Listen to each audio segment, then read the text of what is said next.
യഹോവ ഈരെ, അവൻ കരുതും. ഉൽപ്പത്തി 22:14. യഹോവ ഈരെ 24:14. അബ്രഹാം ആ സ്ഥലത്തിന് യഹോവ ഈരെ എന്ന് പേരിട്ടു. യഹോവയുടെ പർവ്വതത്തിൽ അവൻ പ്രത്യക്ഷനാകും എന്ന് ഇന്ന് വരെ പറഞ്ഞു വരുന്നു. ഇത് നമുക്കറിയാവുന്നതാണ്. 22-ാം അധ്യായം ഉൽപ്പത്തിയിൽ ഓരോ പേരും എത്ര ക്ഷമയോടുകൂടി, എത്ര സമയമെടുത്ത് വളരെ വ്യക്തമായിട്ട് ദൈവം തമ്പുരാൻ മനുഷ്യനെ പഠിപ്പിക്കുന്നതാണ് പഴയ നിയമത്തിൽ. അബ്രഹാം വിശ്വസിച്ചു, അത് നീതിയായിട്ട് കണക്കിട്ടു. പലരെ വിളിച്ച് കാണും ദൈവം, പക്ഷെ അബ്രഹാം മാത്രമേ കേട്ടുള്ളൂ.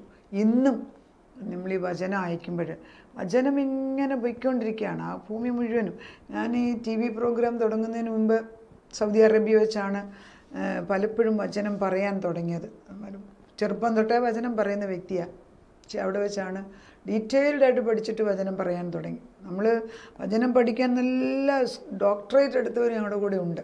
ഞങ്ങൾ കുത്തിയിരുന്ന് വചനങ്ങൾ പഠിക്കും. ഓരോ ബുക്ക് എടുത്ത് ഇങ്ങനെ പഠിച്ചുകൊണ്ടിരിക്കുന്ന സമയം. അപ്പോൾ ഈ വചനം ഇങ്ങനെ അയച്ചുകൊണ്ടേ ഇരിക്കുമ്പോഴൊക്കെ നമ്മൾ ഈ വചനത്തിൽ അങ്ങോട്ട് ശക്തി പ്രാപിച്ചു കഴിയുമ്പോൾ നമുക്കറിയാം ഈ ദൈവത്തോടുള്ള ആ സാന്നിധ്യം. അപ്പോൾ ഈ സൗദിയിലൊക്കെ വെച്ച് ഈ വചനം പഠിക്കുമ്പോൾ നമ്മൾ ദൈവവുമായിട്ടുള്ള ബന്ധമാണ് അവിടെ സ്ഥിരപ്പെടുത്തിയത്. അപ്പോൾ നമ്മൾ പഠിച്ച കാലത്ത് ഓർക്കുന്നുണ്ട്, ഈ പൗലോസ് പോലും കർത്താവ് കൺഫ്രണ്ട് ചെയ്ത് കഴിഞ്ഞിട്ട്, അതായത് ദമസ്കസിലോട്ട് പോയിട്ട് യേശുക്രിസ്തു പൗലോസിനെ കണ്ടു കഴിഞ്ഞിട്ട് 3 വർഷത്തോളം മരുഭൂമിയിൽ, അതായത് സൗദി അറേബ്യയിൽ പോയിട്ടാണ്, അത് കഴിഞ്ഞിട്ടാണ് സുവിശേഷം കാര്യമായിട്ട് ചെയ്തത്. ആ 3 വർഷവും ദൈവത്തോടുള്ള നടത്തായിരുന്നു. അപ്പം അത്ര പഠിത്തമുള്ള ഒരു വ്യക്തിയെപ്പോലും ദൈവം മരുഭൂയാത്ര കഴിഞ്ഞിട്ടാണ് എടുത്തുപയോഗിക്കുന്നത്. നമുക്കെല്ലാം ഒരു മരുഭൂയാത്ര, മരുഭൂമിയിൽ പോകുമ്പോഴല്ലേ വെള്ളത്തിൻ്റെ ആവശ്യം അറിയത്തുള്ളൂ. അതുപോലെ ഈ വചനം പറഞ്ഞ് നിൽക്കുന്നവർ കഷ്ടത്തിൽ കൂടെ പോയെങ്കിലേ അവർക്കത് പറയാൻ ബലം കിട്ടത്തുള്ളൂ. തീയിൽ കുരുത്ത് വന്നവർക്ക് ഇതിൽ പിടിച്ച് നിന്ന് പറഞ്ഞിട്ട് മറ്റുള്ളവരെ കൂടെ കൈക്ക് പിടിച്ച്, അതല്ലെങ്കിൽ ആദ്യമൊക്കെ നമ്മൾ ചെയ്യും, അന്നേരമെല്ലാം അവരുടെ കുഴിയിൽ നമ്മൾ വീഴും, അവർ രക്ഷപ്പെട്ടു പോകും. പിന്നെ നമ്മൾ കിടന്നോണ്ട് കരച്ചിലാണ്.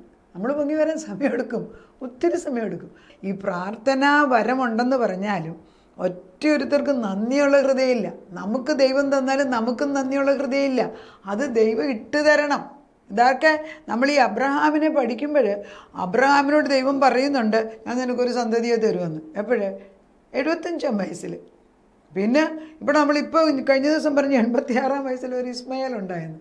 വാഗ്ദത്തപുത്രനല്ല ഉണ്ടായത്. കാരണം സാറായി ഒരു ഐഡിയ പറഞ്ഞു കൊടുത്തു. നമ്മളും അങ്ങനെയല്ലേ, ഒക്കെ തന്നെ ഇതേ തന്നെ, ഒട്ടും മാറിയിട്ടില്ലെന്ന്. നമ്മുടെ സ്വഭാവം അങ്ങനെ തന്നെ.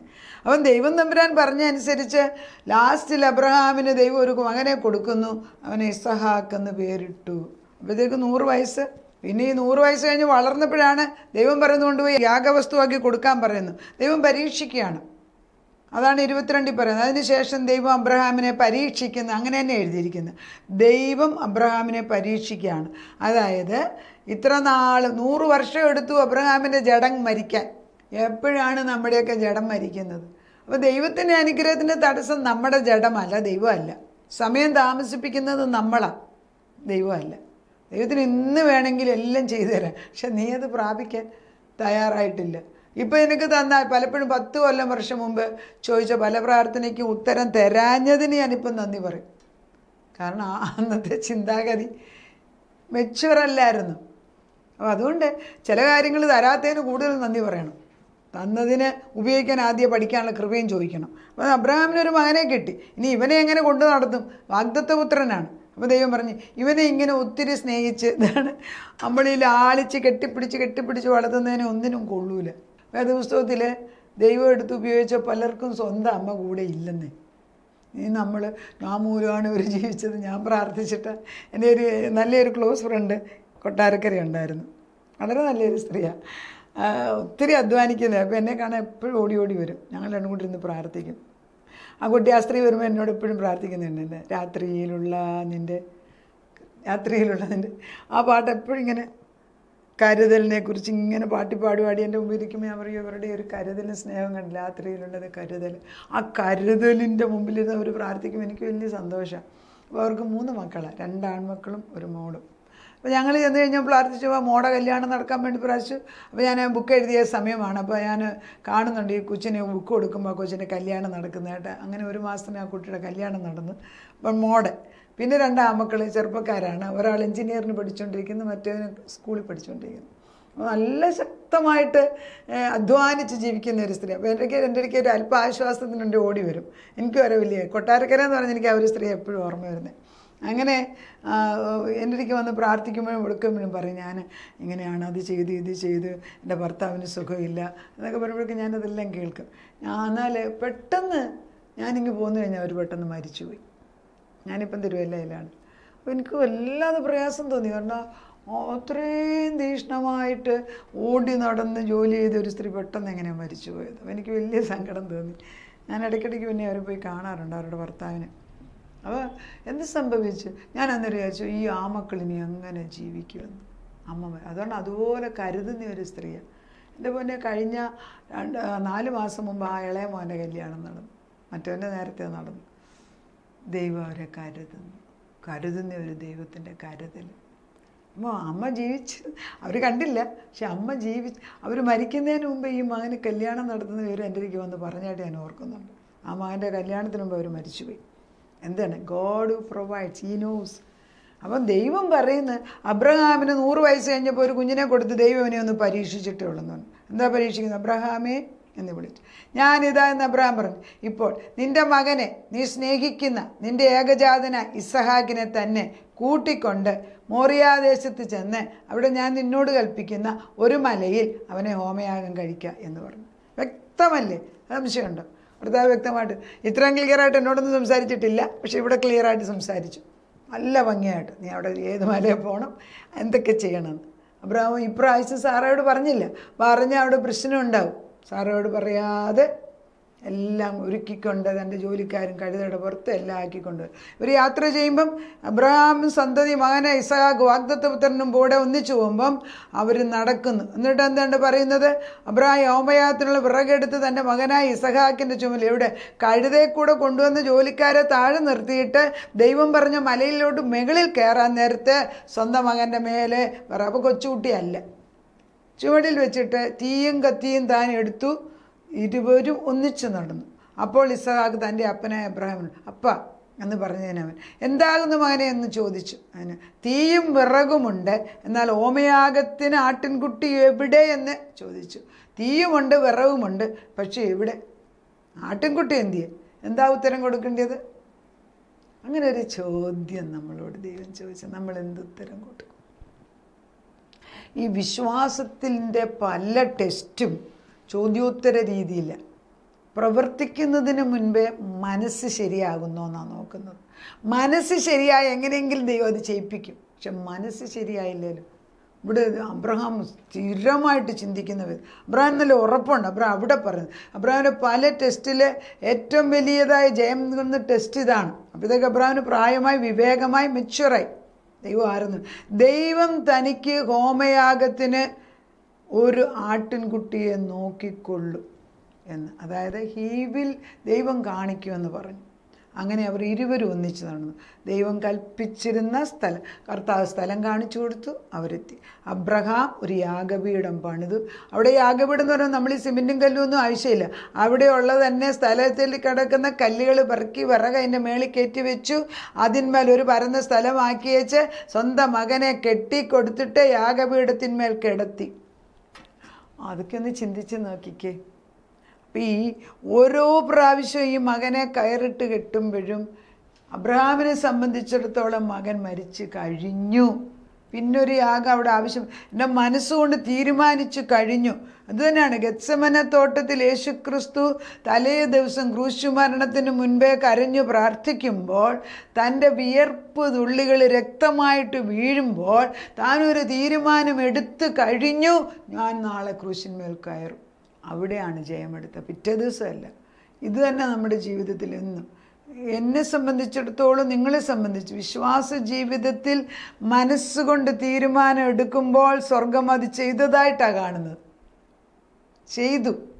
ഈ മനസ്സിനെ ഒന്ന് ശരിയാക്കണം. നമുക്കൊന്നും വേണ്ടെന്ന് ദൈവത്തിനെ ഏൽപ്പിച്ചു കൊടുക്കാം. കർത്താവ് പ്രൊവൈഡ് ചെയ്യുമെന്ന് പറയാനുള്ള ധൈര്യമുണ്ടോ? എനിക്കുണ്ടോ? എന്നിട്ട് എന്ത് പറ്റി? വിറകടുക്കി തൻ്റെ മകൻ ഇസാക്കിനെ കെട്ടി യാഗപീഠത്തിന്മേൽ കിടത്തി. പിന്നെ അബ്രഹാം കൈ നീട്ടി തൻ്റെ മകനെ അറുക്കേണ്ടതിനെ കത്തിയെടുത്തു. ഉടനെ യഹോവയുടെ ദൂതൻ ഉടനെ അതുവരെ അനങ്ങിയില്ല. അബ്രഹാമേ എന്ന് വിളിച്ചു. ഇതാ ഞാനെന്ന് പറഞ്ഞു. ബാലൻ്റെ മേൽ കൈവെക്കരുത്. നിന്റെ ഏകജാതനായ മകനെ തരുവാൻ നീ മടിക്കായകൊണ്ട് നീ ദൈവത്തെ ഭയപ്പെടുന്നു എന്ന് ഞാനിപ്പോൾ അറിയുന്നു എന്ന് പറയും. അവിടെ നമുക്ക് യോഹന്നാൻ്റെ 3:16 ഒന്ന് വായിച്ച് നോക്കാം. ഇതും കൂടെ എന്തോ കണക്ഷൻ ഉണ്ടെന്ന് തോന്നുന്നു, ഇല്ലേ? യോഹന്നാൻ്റെ 3:16 കാണാൻ അറിയാവുന്ന വാക്യല്ലേ? 3 നമ്മൾ ദൈവത്തോട് സംസാരിക്കും. നമ്മൾ ഉൽപ്പത്തി തുടങ്ങിയത് ഇപ്പം പുതിയ നിയമത്തിലെത്തി പെട്ടെന്ന്. അത് ഇതിൻ്റെ സാക്ഷാത്കരണം ഇവിടെ നടക്കുന്നു. 3:16 ഇവിടെ നിന്ന് ഞാൻ വായിച്ചത്. ദൈവം പറയുന്നത് നിന്റെ ഏകജാതനായ മകനെ തരുവാൻ നീ മടിക്കായകൊണ്ട് അബ്രഹാമിനോടാണ്, നമ്മുടെ അപ്പനായ അബ്രഹാമിനോട്. നീ ദൈവത്തെ ഭയപ്പെടുന്നു എന്ന് ഞാൻ ഇപ്പോൾ അറിയുന്നുവെന്ന്. അതിനോട് ഇവിടെ നമ്മൾ പറയുന്ന 3:16 തൻ്റെ ഏകജാതനായ പുത്രനിൽ വിശ്വസിക്കുന്ന ഏവനും നശിച്ചു പോകാതെ നിത്യജീവൻ പ്രാപിക്കേണ്ടതിന് തൻ്റെ ഏകജാതൻ, അത് യേശുവാണ്, ഏകജാതനായ പുത്രൻ വിശ്വസിക്കുന്ന ഏവൻ നശിച്ചു പോകുന്ന നിത്യജീവൻ പ്രാപിക്കേണ്ടതിന് ദൈവം തൻ്റെ പുത്രനായ യേശുവിനെ നൽകുവാൻ തക്കവണ്ണം ലോകത്തെ സ്നേഹിച്ചു.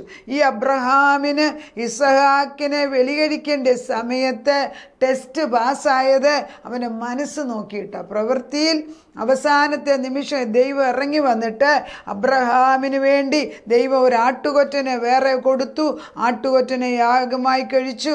അബ്രഹാം ആ സ്ഥലത്തിന് യഹോവ ഈരെ, അല്ലെങ്കിൽ യഹോവയുടെ പർവ്വതത്തിൽ അവൻ പ്രത്യക്ഷനാകുമെന്ന് ഇന്ന് വരെ പറയുന്ന ഒരു പുതിയ പേര്. ഇതാണ് നമുക്ക് പുതിയ പേര് നേടണമെങ്കിൽ ഇങ്ങനെയുള്ള ടെസ്റ്റ് പാസ്സാണ്. 16 വാക്യം ഉൽപ്പത്തി 22 നിന്റെ ഏകജാതനായ മകനെ തരുവാൻ മടിക്കായതുകൊണ്ട് ഞാൻ നിന്നെ ഐശ്വര്യമായി അനുഗ്രഹിക്കും. നിന്റെ സന്തതി ആകാശത്തിലെ നക്ഷത്രങ്ങൾ പോലെ കടൽക്കരയിലെ മണൽത്തരി പോലെ അത്യന്തം വർദ്ധിപ്പിക്കും. നിന്റെ സന്തതി ശത്രുക്കളുടെ പട്ടണങ്ങളെ കൈവശമാക്കും. നീ എൻ്റെ വാക്കനുസരിച്ചതുകൊണ്ട് നിന്റെ സന്തതി മുഖാന്തരം ഭൂമിയിലുള്ള സകല ജാതികൾ അനുഗ്രഹിക്കപ്പെടുമെന്ന് ഞാൻ എന്നെക്കൊണ്ട് തന്നെ സത്യം ചെയ്തിരിക്കുന്നു എന്ന് യഹോവ. അന്ന് എന്നേക്കുമായിട്ട് എന്നെക്കൊണ്ട് സത്യം ചെയ്ത് പുത്രനെ അയച്ചപ്പം പൂർത്തീകരിച്ചു.